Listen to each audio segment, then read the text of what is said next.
Good evening, everyone, and welcome to the 20th anniversary of the Jewish Film Festival of Fairfield County. My name's Nancy Schiffman, and I'm the Director of Arts and Culture at the Stanford Jewish Community Center.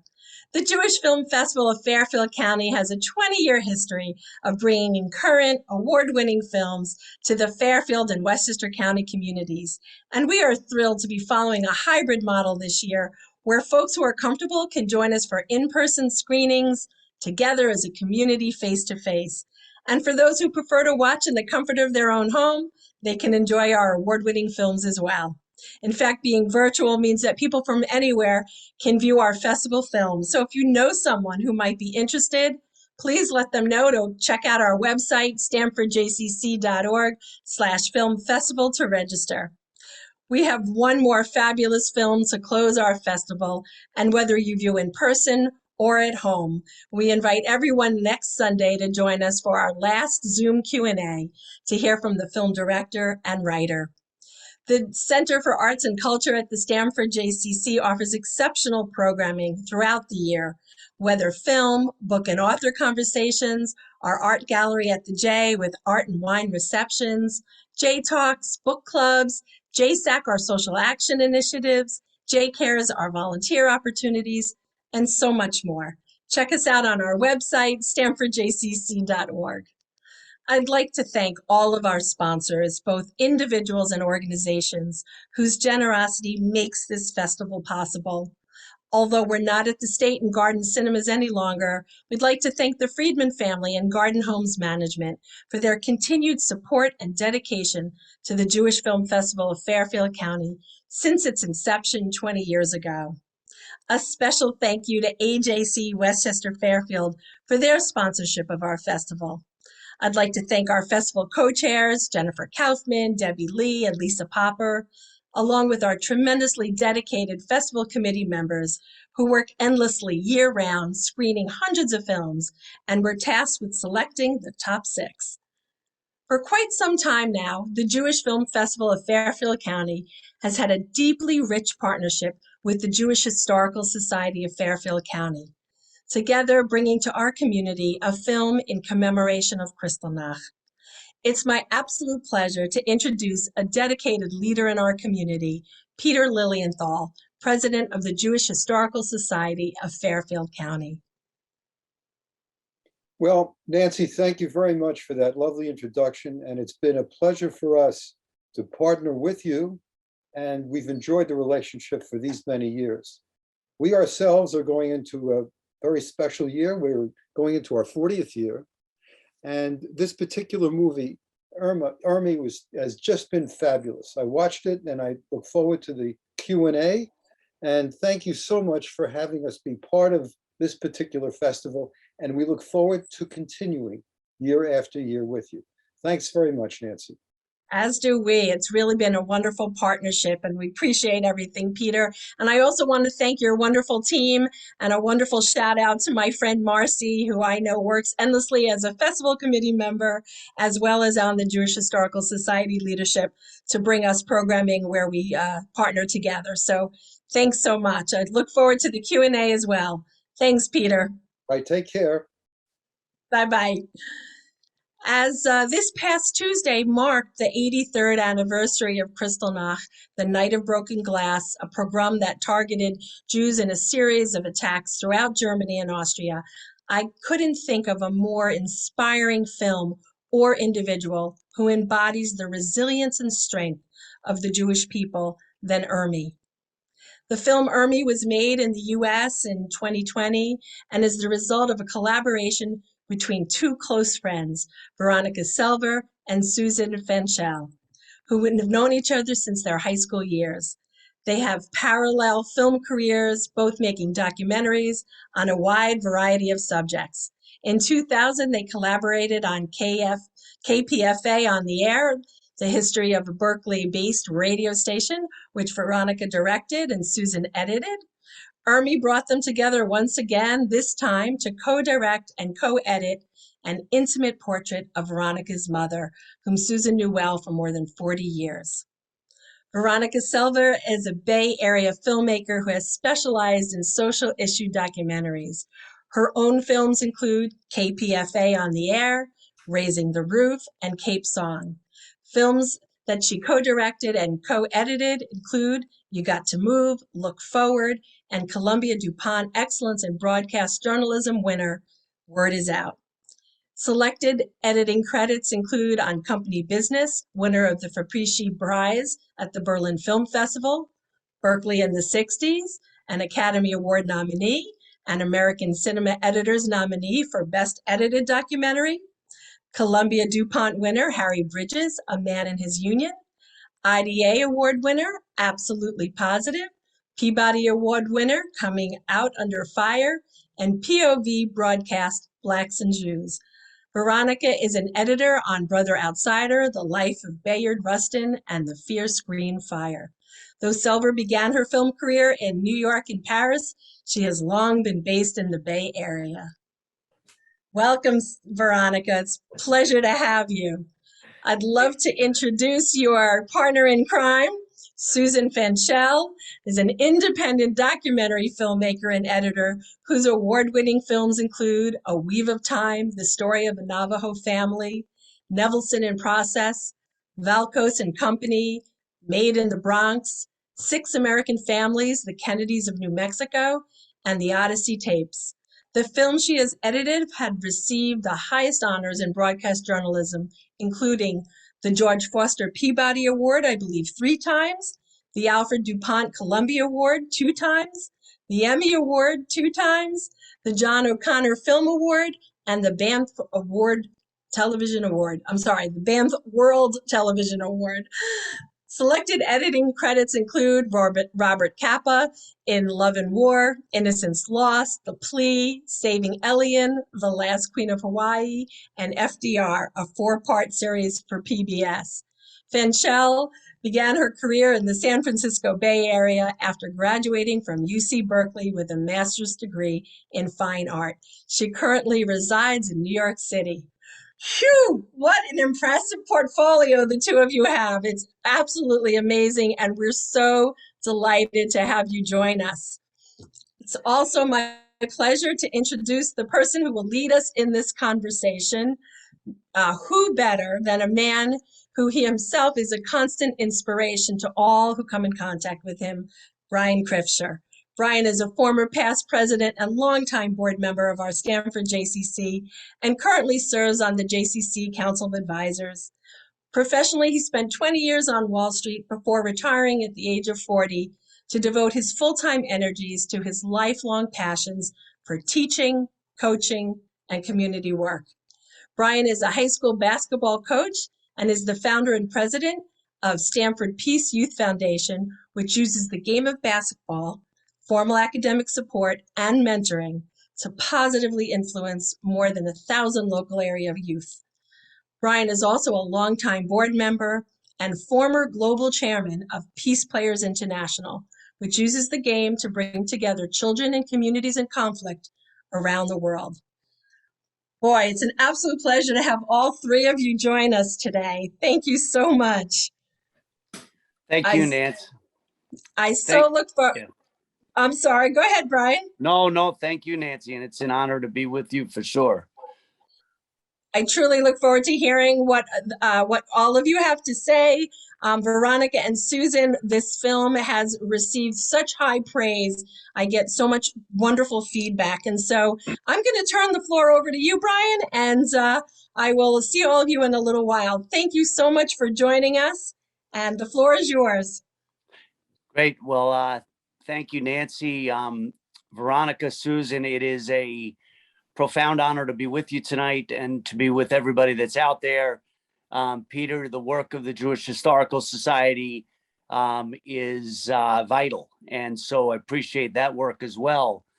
You know, the wisdom, and I'll set the stage a little bit, the wisdom and beauty of a film like this, which is a reflection, I would call it, is that it speaks for itself. And so while I will try to elicit some responses to some questions I have, I look forward to a conversation that really helps you fill in gaps in a wonderful, treasured, remarkable life. And so I look forward to that. The fact that it is the 83rd anniversary of Kristallnacht this week is poignant in and of itself, and it's never too far from our thoughts that that this remarkable generation of people who were survivors of great terror are diminishing, and so it's our responsibility to tell these stories, and so I thank you for that as well. And then the last bit of setting the stage, Susan and Veronica, is simply that I can speak as a son to say that my own father, who of blessed memory, who was deeply deeply meaningful in my life, seemed to convey a lot of the same zest that Ermey conveyed. And so in watching the film, it certainly inspired me a great deal. And so I'll start with really a very simple and yet not so simple question, which is, why do you think your mom wrote the memoir? And why did the two of you come together and believe it was worthy of filmmaking? Well, I'll begin, since it deals with my mother's memoir, and I think that's a really good question. Why Ermey wrote the memoir, and while she wrote the memoir in her mind to really tell her grandchildren about her life, she said that the impetus came from her granddaughter asking or saying she must have had a really interesting life. And that was an impetus for my mother to write it down. I think that there was something in her that felt it was important to record what happened to her. It was important for her to record that because, for one, it evoked the people she lost. It evoked her family that she lost. It made them continue to live in her memoir. And I think that while she was a very modest person, and certainly never imagined that a film would be made about her based on this memoir, I think she nonetheless wanted this history told. And so she told it as she knew how. And so what I'm trying to say here is that while the impetus was familial, I think the purpose extended beyond immediate family. How that was going to happen, she had no idea, but she recorded it. Okay. How did she think about her legacy? Did she think about her legacy? And I mean, it's remarkable that she didn't write the memoir until she was 80 years old, and or thereabouts. Am I right? 78 years old, and so older than that. Okay. It's about 85.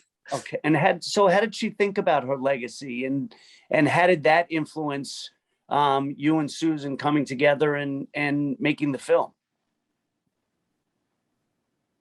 You know, my mother never spoke about her legacy. I think what she wanted was really, more than anything, to be remembered by her family. And that would be a legacy, to be remembered by your children, by your grandchildren. I don't think she ever had any conscious ambition beyond that, despite what I said earlier, which is that she did write the memoir as a document, as a document of what happened to one Jew, but to many Jews. Yeah. So I want to add one detail about the memoir, and that's that a number of copies were made when Ermey finished the memoir that were distributed wider than her immediate family to include friends and family. For instance, my parents had a copy of it that was signed by Ermey to them. My sister had a copy of it that was signed by Ermey to her. I had a copy. So even long before the film was even remotely conceived of, we all who knew Ermey had read her version of her life, and it was very poignant and meaningful to all of us who knew her. That's great. Yeah, I want to, for everybody out there, and I hope you guys will indulge me for a second, because one of the things that happens when you're watching the film is you're trying to put some chronological order together in your own mind. And so I sat down and I was trying to put it in the context, as you might always do, of your own life. Like, how do you, what age was she at certain points in time? And so if you bear with me, she's born in Chemnitz, Germany in 1906, the youngest of youngest of six with older parents. At the age of 8, World War I breaks out. At the age of 12, 2 days before the armistice, she suffers her first significant loss, which is the loss of her brother in the war. At the age of 20, she gets married for the first time. At 26, her son is born. At 27, Hitler comes to power. At 30, her parents die while she's pregnant with Irene Beatrice, the first Irene Beatrice, I would say. And her family moves to Holland. Crystal Nachtapten, she's 32 years old. At 33, Germany attacks Poland, and they wake up to the face that Holland's not a safe place for them either. At 33 is when she suffers the great tragedy of her immediate family, her husband and 2 children passing away. That would be enough for anybody to bear, at 33 years old, to have suffered what she suffered. And then it goes on, and at 34, she gets the visa and goes to New York for the first time. And then at 37, she's at 38 years old, she has Veronica, if I'm not mistaken. And it goes on until, she lives to the ripe old age of 97 years old, having suffered great loss, but tremendous resiliency in the process. And so I mention that because as you're writing, as you're preparing this, when you're thinking about it as a film, Susan, Veronica, as you're thinking about it as a film for the masses, are you thinking about it in terms of, well, my mother and my dear friend's mother and close person with us had a remarkable life, we should chronicle this, it's worthy of chronicling? Or is there some broader message you hope to bring to bear because of exactly what made her life so remarkable?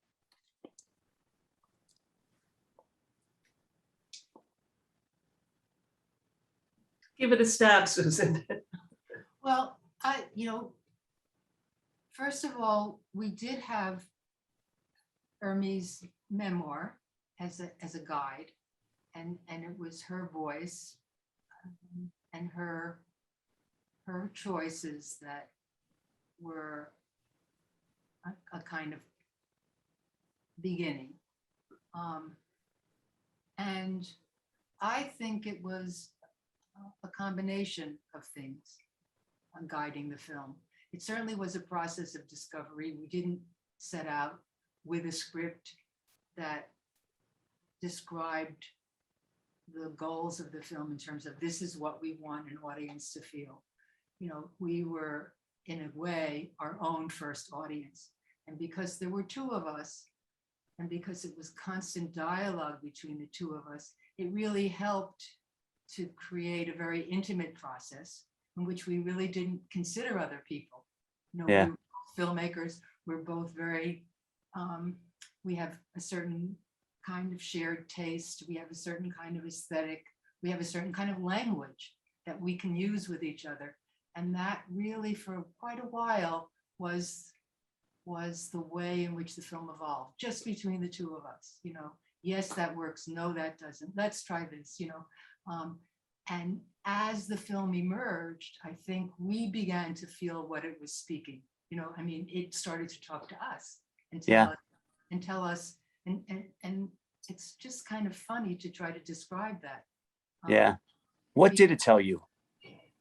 Well, it told us that the authenticity of this film lay in being true to the person we were making the film about. Yeah. And her spirit really was what we wanted to share with other people. What really happened, who she really, as close as we could to kind of evoking the events and the mysterious qualities that are very non-factual. Yeah.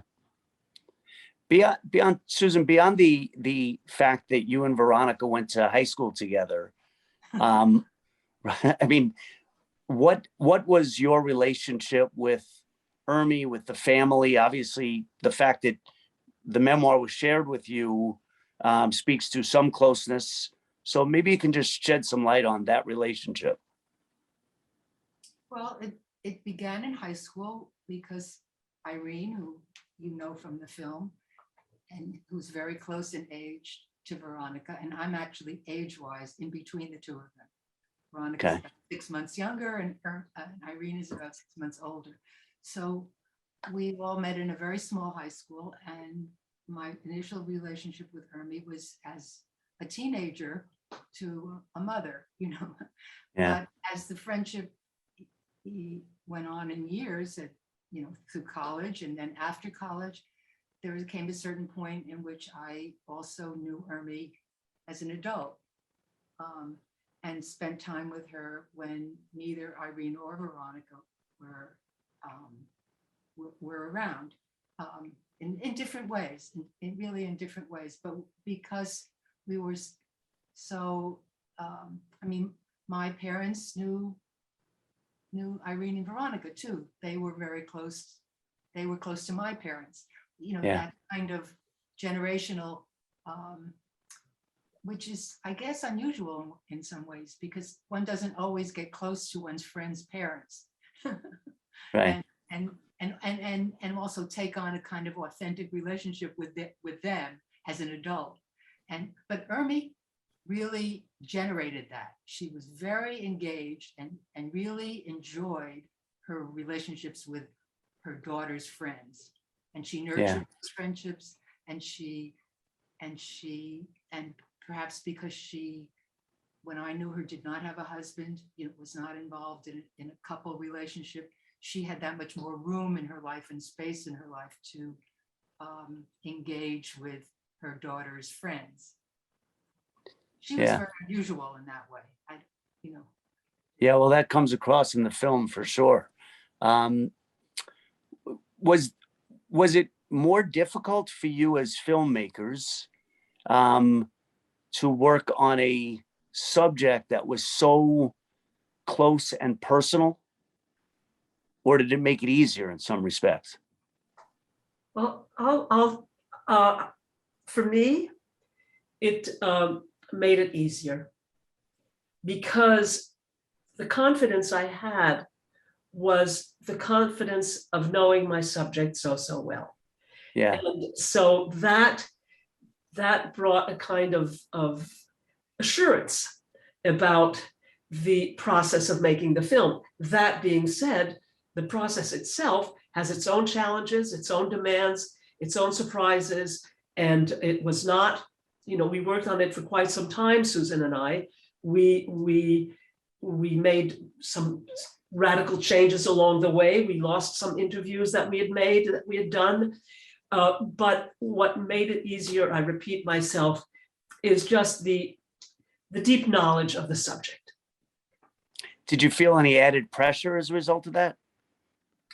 No, I didn't. No. Okay. Okay. Yeah, you know, there's so much about her remarkable life that I want to ask you about, and particularly from the standpoint of a daughter chronicling this remarkable life. But there are a couple of techniques of the film that were really, to me, really meaningful and inspiring in their own right. When I watched the film, over and over again, there's the scenes from the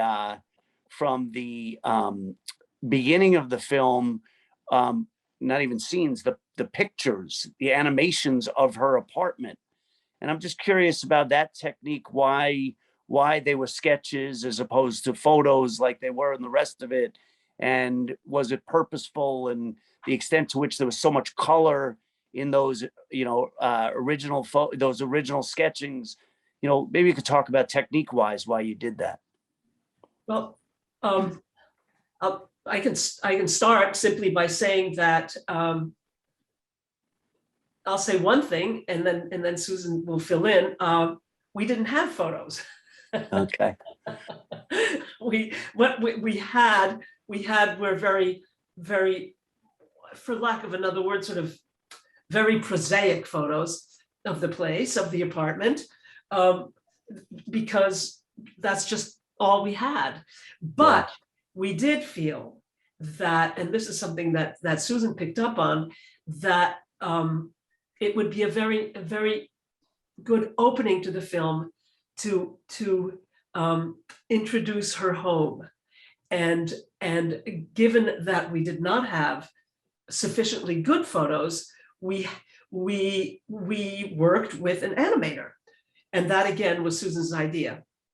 Susan, you pick up on that. Well, I loved it. I mean, I loved it. It was beautiful, really. And the music was beautiful. But please, Susan. Okay, well, it went, the opening of the film went through many different, the openings are often difficult. How do you begin a film? How do you end a film? These are things that change. I guess some people are fortunate to just always know their opening, but this film had many. And the one that really seemed to work the best had this quality of inviting you into this person's space, because she was someone who truly enjoyed people arriving at her home, and truly had a kind of, that was a very, the sense of creating a home was just a very important part of who she was. And you see it in other places in the film. You see it in her home in Cape Cod, and you see it in the pictures of her home in Chemnitz. And so there's a theme of her home running through the film, and a theme of its significance to her, of how she, the choices she made and so forth. So we did at one point have an interview with a woman who's a friend of the family and who is an artist, and she actually described what it was like to walk into Ermey's house, and she had such a wonderful visual memory that she evoked the apartment, and we used her voice track for a while as a guide, almost like a radio voice, because it really just kind of did something. And then we had a few still photos that we could give an animator, and we used this description as a way of directing the narration, almost like you would do, animators work from a sequence. Yeah, well, it was a wonderful technique. It really was. It was, it certainly captured, the essence of what was a magnificently warm person. And, one thing that I'd love to touch upon is, and it was said at the outset, if I'm not mistaken, about, the apartment had bridges to her past, and yet it was a place that fully greeted you to the present. And a little bit later, there was a comment, I think, that Irene made, that said, I don't remember ever being told, and yet I always knew that I needed to protect her from more pain. And I may be paraphrasing it a little bit, but this sense of tension between past and present in her life. Am I overplaying that too much, or could you feel that, Veronica, especially, the sense of tension between past and present? And how do you think your mom wrestled with that, given all the tragedies she saw and yet all of the joy she saw as well? Well, it's interesting that you use the word tension, which I certainly understand and makes sense. And the example that you gave in particular, which is that Ermey's past, in a sense, hovered for Irene and me as we were growing up. But I would say that what my mother was gifted at, and it was really a gift, is in maintaining connections. And she in no way shied away from connecting with the entire family that Carl brought to her. So that, for example, Carl had two sisters who were our aunts. We call them Tante Suze, Tante Friedel. Carl had a brother who was an uncle to us, Uncle Heinrich. My Uncle Erich, excuse me. My mother was extremely adept and open, welcoming of all her past that came into her present. So while I think that for Irene and me, we did, maybe the word tension applies a little bit better to us. I didn't really experience Ermey having a sense of tension about the past and the present, but she was able to integrate very, very fluidly, I feel, her full life. Okay. Well, that's great. I'd like to yeah. say one thing about that, though, and that, can I say one thing about the tension? Please. Because and this is something that emerges in the film, but was very, I feel that a lot of the tension that existed between the past and the present came through in the form of a certain kind of anxiety that was present in her present. Yeah. And sometimes it focused on what might happen to her girls and and wanting to know where they were all the time. I remember as a teenager when we went swimming in the ocean in Cape Cod, Ermey would walk along the side of the water and be watching that, we were all okay. And she was full of anxiety at those moments.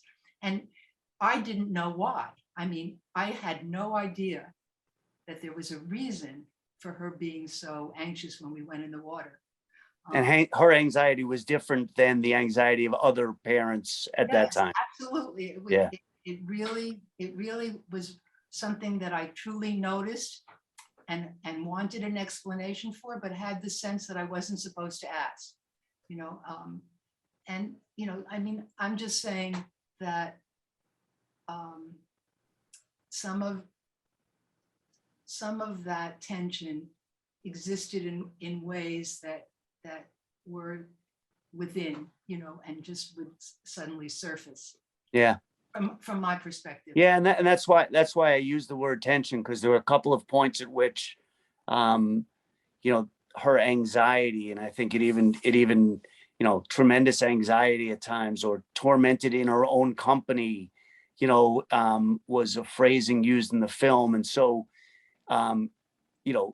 it could be there are plenty of people that don't have the experience that Ermey has had that nonetheless feel anxiety, Sure. But it's understandable given what all she experienced. Absolutely. And just, I mean, since we're talking about that, I'm adding something that's which is that from my point of view and Irene's point of view as well, the anxiety indeed, Susan's absolutely right, and it increased as she got older. But a turning point was when our father died, because we were 13, 14, and Ermey was really on her own. And that sense of responsibility, that sense of double parenting was something that increased her set of worries. Yeah. In thinking about the themes of the film, certainly there are, resilience, is front and center, but there's certainly a sense of love and loss and motherhood and friendships and the arts. Could you feel that growing up always, all of those things being thematic in your life as a result of her force of will? Brian, I didn't keep track of all the things you said, but certainly she was a very dynamic and a very engaged parent, and from a very young age, Irene and I, we went to museums with Ermey. She loved taking us to. We lived in Paris, basically, so we had a lot of access to all kinds of art and music. She was very drawn to cultural manifestations, to both art and music, and she was a very involved parent, in many directions. That did include anxiety. Yeah, no, she, what comes across in the film is the degree to which she was a Renaissance woman, ahead of her time, almost despite all the things that she had to encounter. It still would have been a remarkable story given her age and the degree of culture and all the things that were important. And, these birthday parties that you regale us with, she'd be a remarkable woman without all of the loss she suffered. Could we talk a little bit about faith? And what occurred to me, and it was mentioned only one time in the film, about when you go back to Chemnitz for the first time, and she hadn't been there in nearly 50 years. And you go as a family with your nieces, I believe, as well. Yeah. And there was almost a moment, it sounded like, from the film, and that said, you know what, we won. There are 2 more Jewish grandchildren in the world, notwithstanding what you tried to do. How important was that to her? And was religion something that was important in your lives, or heritage? If heritage, I would say. We were not a religious family, neither my father nor my mother. I mean, we certainly, of course, I say of course, we went to synagogue for Yom Kippur always. We celebrated Hanukkah, but we were not a religious family. My father came out of a religious family, and as some children of religious families, sometimes they withdraw from that to some extent. I've noticed that with a certain generation of my father's generation, let's say, where they just were not as religious as their parents had been. We did not have a kosher household. We, of course, celebrated Pesach and all of that. But it's my sister who actually says that she wanted to come back to Germany with Ermey, with 2 Jewish children, and Ermey had 2 Jewish children too. So Irene is the one who actually states that sense of rebirth, if you want. Yeah. Of resurrection in a certain way. Excuse that term. I think that my mother was very touched, actually, by my sister's impetus to make this trip. And you know, I think it took a certain amount of courage for my mother to do this.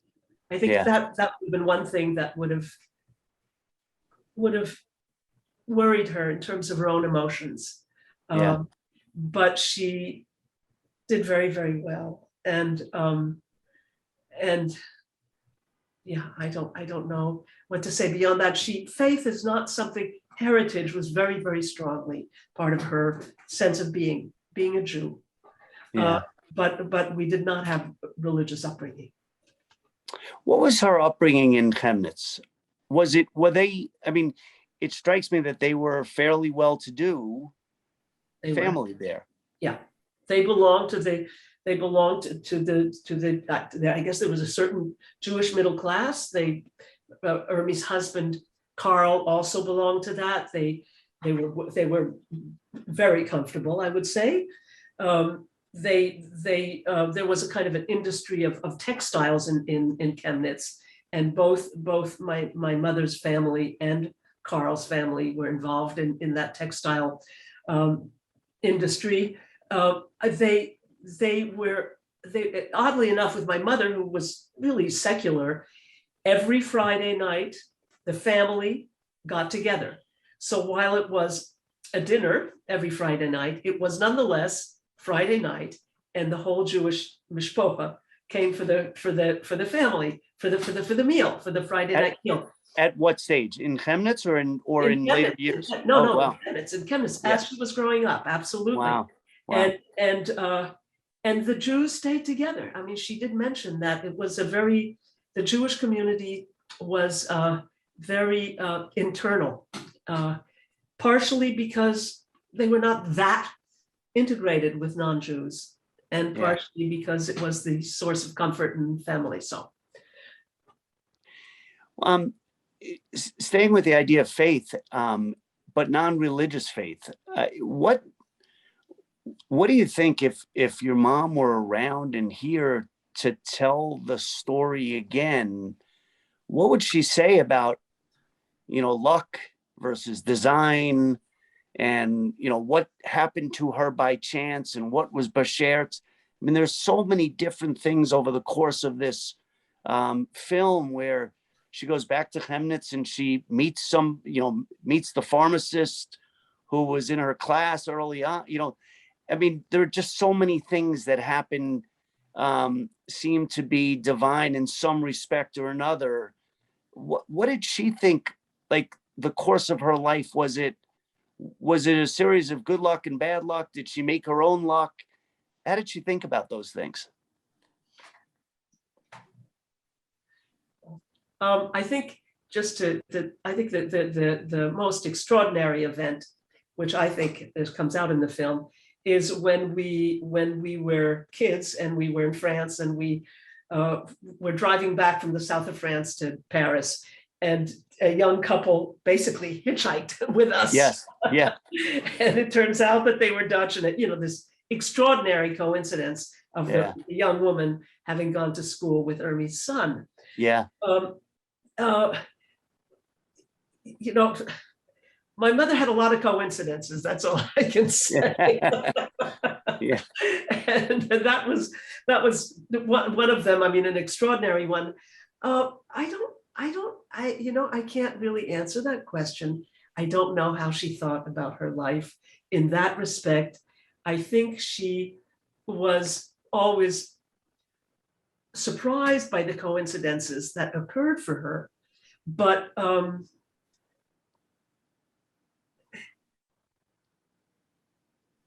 she was a very spontaneous person. Yeah. And but it sounds like she didn't spend a lot of time thinking about woe was me, I don't remember who it was, you or your sister or somebody mentions that that there was this sense of gratitude without bitterness, and that's a remarkable thing in and of itself, given all she went through. Well, she herself says that. Yeah. She herself says that. She says it after she encountered the young Dutch woman who had been with her son in school. She said she felt a sense of gratitude, of closeness, and not bitterness, Right. which I think to some extent was a surprise to her, because she had worried that she worried that proximity to that part of her life, the Dutch part, let's say, would have been hard for her. But she surprised her own self. Yeah. I think there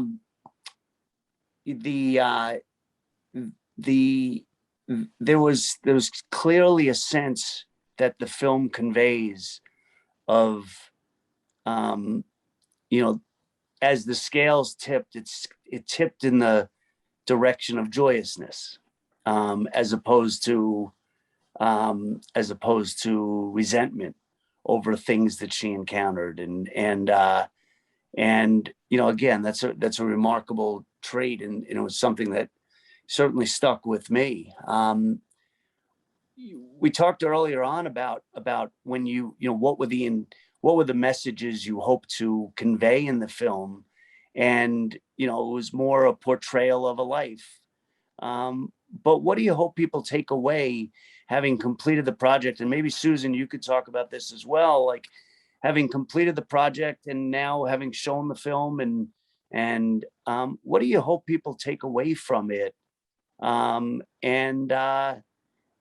what do you think your mom would say if she was sitting here today? I hope someone takes this away.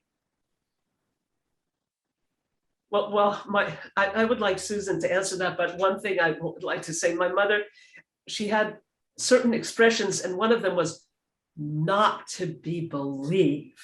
This was when she was surprised, but she said, not to be believed. Right, I bet. I think that would be her dominant response to the fact that I bet. that she's out there in the world in this way.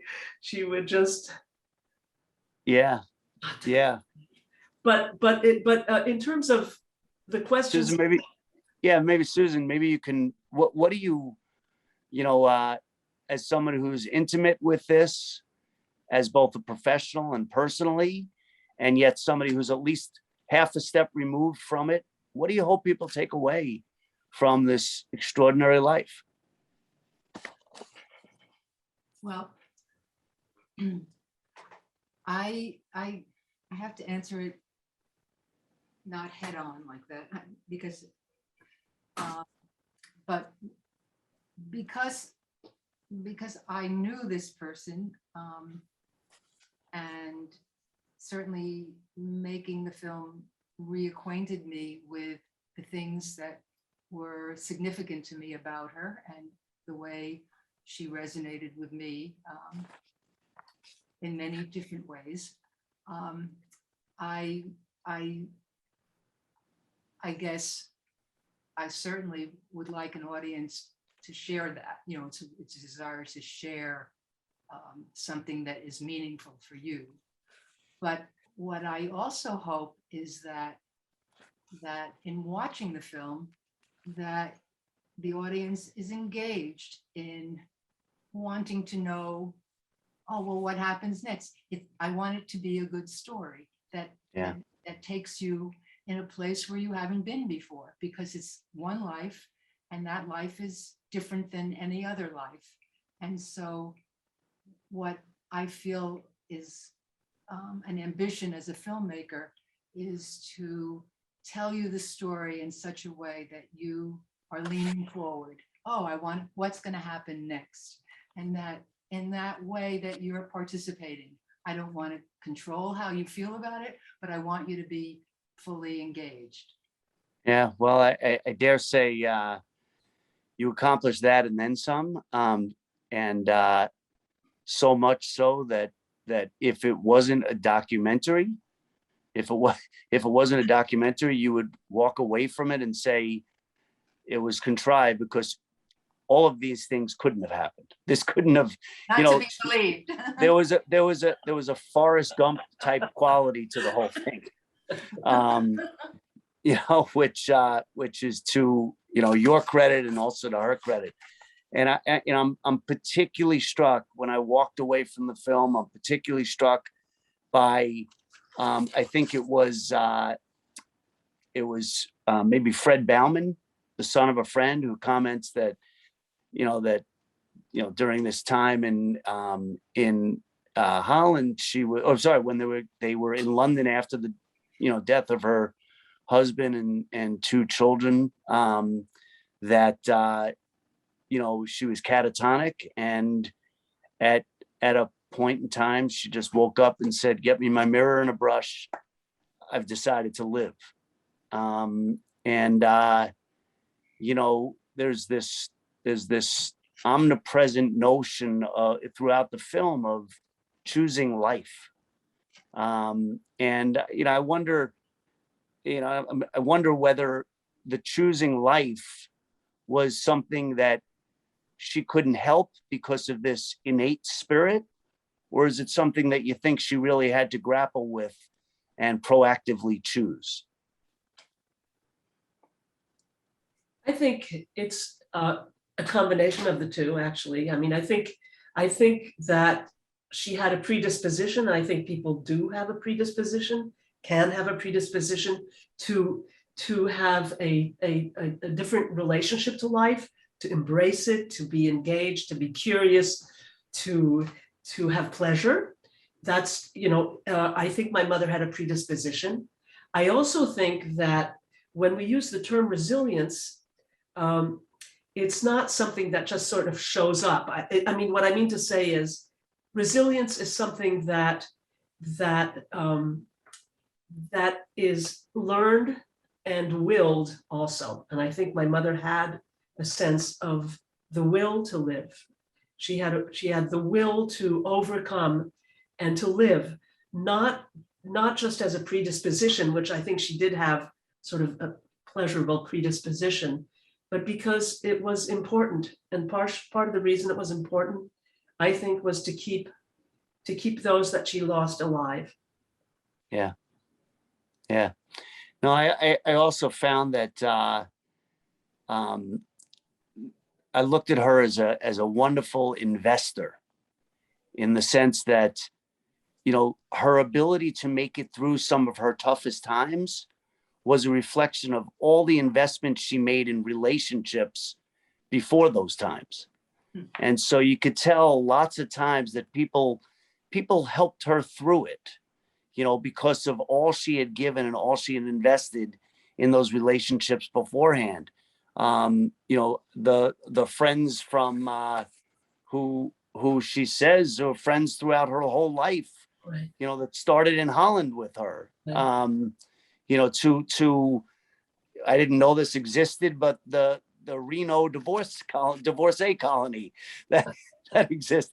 At every turn in her life, it seemed like she just, the heart expanded, and it was pretty. I think that carried her through, is what I took from it. Is there something to that? I think I'll just say this. Of all the things that have been said about the film and about Ermey in all this time, I think this is the closest thing she would ever say, yes, this is true. This is true. Wow. And she'd be so touched that you picked up on that. Yeah. Well, it's kudos to the two of you for helping to make that happen, because it was so crystal clear that, my father, again, of blessed memory, used to say that, the heart's the most, magical muscle of all, because there's one more person doesn't crowd it out. There's no amount of love that can crowd out that heart muscle. And that was certainly clear when it came to your mom, and you guys did a remarkable job in showing that. Can I close with one thing and then offer it up to questions or anything that you want to talk about? The birthday parties. Were they really as joyous? I mean, she started them when she was 80 years old, and were they really as joyous and full and was it as coveted an invitation as it seems to be? Well, They were legendary. Let me put it that way. What do you think, Susan? Yeah, within that community of the Cape Cod crowd, nobody would miss Ermey's birthday. And they got better and better as the time went on, and as there was more, awareness of her aging and her agelessness. Yeah. Yeah. Do you do anything to celebrate her birthdays now? We did for several years after Ermey died. Yeah. But she died in 2004, so now it's been 15 years. Yeah. And we're not always on the Cape at the same time, my sister and I. And no, the answer is no, but of course we talk to each other. Yeah. Well, that's wonderful. Really wonderful. Anything that we didn't cover that you'd like to talk about, or else I'll hold it open to questions if anybody from the audience wants to raise their hand or ask a question that I haven't asked. It's been a really wonderful hour. Thank you, Brian. Thank you, Brian. It's been wonderful to talk about the film with you.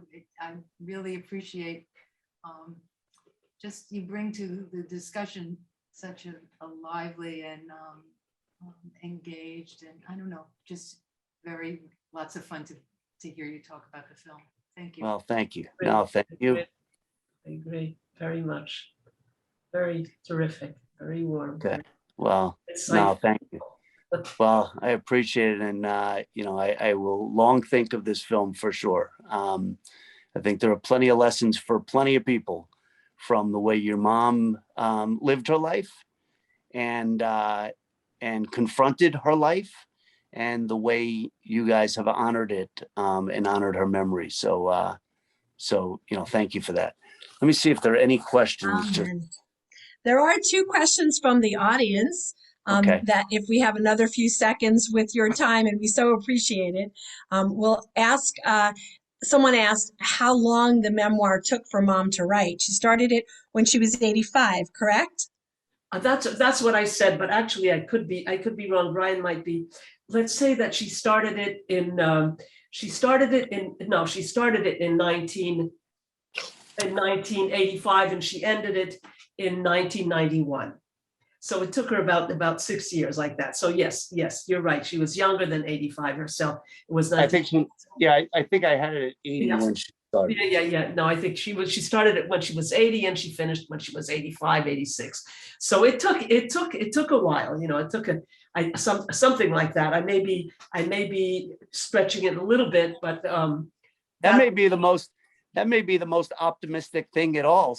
Sitting down to a 6-year project when you're 80 years old. Well, That's a lesson for us all, for sure. Oh my. The other question that someone had was really in terms of the 2 of you working as co-directors. The person actually has some film directing experience and wondered how that worked so seamlessly with the 2 of you. I know it wasn't your first rodeo together, but have you both done that in the past with other people? And how does that work in terms of kind of shared responsibilities, or is everything just a collaboration? I think that was the essence of the person's question. Well, the only thing I want, because we both have something to say about that, I'm sure, but I do want to say that in terms of collaborating on this particular film, just put aside the fact that filmmaking is very collaborative. I mean, it just is. You're constantly working and depending on the skill and gift of others. Whether it's a camera person when you're directing, whether it's an editor, but I think what was crucial to our working together, at least from my point of view, is this deep trust in our friendship, and of course in the filmmaking skills that Susan and I bring together, but really in the deep trust that I had in opening up this subject to collaboration, of which collaboration was absolutely essential for me. Wonderful. There are a couple Su- more questions. Great. Suze, had you wanted to say something or? Well, I mean, I could, but we can also move along to Okay. whatever. The Yeah, only thing go ahead, Susan. Go ahead, Susan, please. Well, I would, I have had other collaborations and, you know, they were, it's not like one, what I think is very sort of specific to our relationship is, I mean, we have been close friends for so long, we know each other so well, that we're just starting from a place of being able to almost mind read, you know. I mean, when you know somebody for so many years, for so long, and there's just, so it's not as if you can even talk about the roles of director and editor in the same way as when you're in a much more professionally determined, you know, relationship. So there was something very unique about making this film together. I mean, I can't look back and think, this is what I did, this is what Veronica did, these were my, I mean, you know, it's very special in that way. Yeah. How long did it take you to do the film? And somebody posed the question, how did you fund it? Well, it was funded, I'll answer the funding. It was funded primarily by contributions. We had a 501c3, a nonprofit, and contributions came through that. We got a few grants, not huge ones, but a few. And we got a very, very wonderful finishing grant from the Jewish Film Institute in San Francisco. But it was in many respects a labor of love. Very much that means that we did not pay ourselves the kind of salaries that are true to the profession. Yeah. You know, in that respect, it was a small budget, if you want. Yeah. And then it took us, I think it took Susan and I together, we worked on it about 3 or 4 years, I think. But Wow. I mean, again, you know, part of our being friends and the way it was, you know, we would take off for the summer and then we'd come back. I mean, there was a lot of looseness in the scheduling, I would say. Yeah. Okay. Yeah. Well, I mean, again, it is wonderful to have you, both of you, and to have Ermey with us in this way. It's really been remarkably special, and you know, we hope that her memory offers a light to many, many people, not the least of which is you and your family and your extended family for many, many years to come. So thank you. Thank you very much. Beautiful. I couldn't have said that better. Brian, thank you so much for leading this conversation. Veronica and Susan, thank you for the gift that is this film and spending time with us. We truly appreciate it. And I just want to thank the audience for being part of the Jewish Film Festival of Fairfield County. We're thrilled that you joined us this evening. If you haven't seen the film, it's still available till midnight tonight. If you know someone who might be interested, they too can come to our website and register and see the film. I also want to invite everyone to join us for our closing festival film called Tiger Within, starring the late, great, multi-Emmy award-winning actor Ed Asner, followed by a Q&A next Sunday with the writer and the director. I think it'll be a very special way of closing the festival. Thank the two of you, Veronica and Susan, and Brian as well, once again. And thank you, everyone, for joining us. Have a wonderful rest of your evening. Good night. Thank Good you, night. Nancy. Good night. Good Thanks night. again.